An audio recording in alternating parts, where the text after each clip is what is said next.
Kami po ay taga Farmers Alternative Self-Reliance Multipurpose Cooperative dito sa Prosperidad, Agusan del Sur.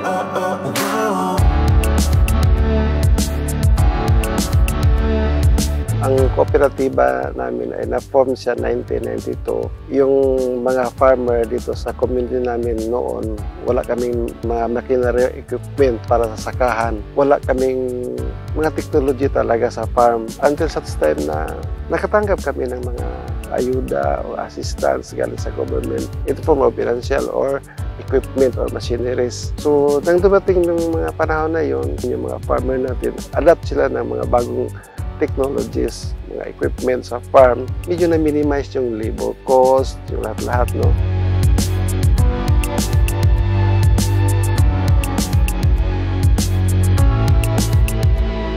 Tanggap namin sa RCEP ay farm tractor, seeder, floating tiller, rice combine harvester. Napadali niya ang pag-ani. Kasi kung manual siya, kung tao-tao lang, yung 1 hectare mo ay isang araw hindi pa yung tapos. While sa harvester, mataas na yung half day.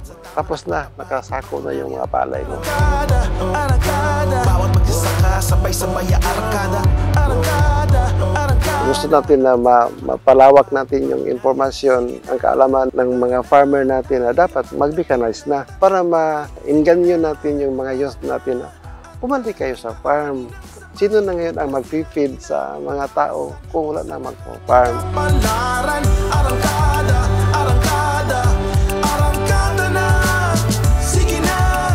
Pasalamaton ko nga tagaan mig mga inabaw project nga among magamit maka-income ang co-op ng farmers, maka-income gyud og mas dako-dako sayang natikad nga mga luna. Mao gyapon buhaton nga ang farmers ilang tabangan.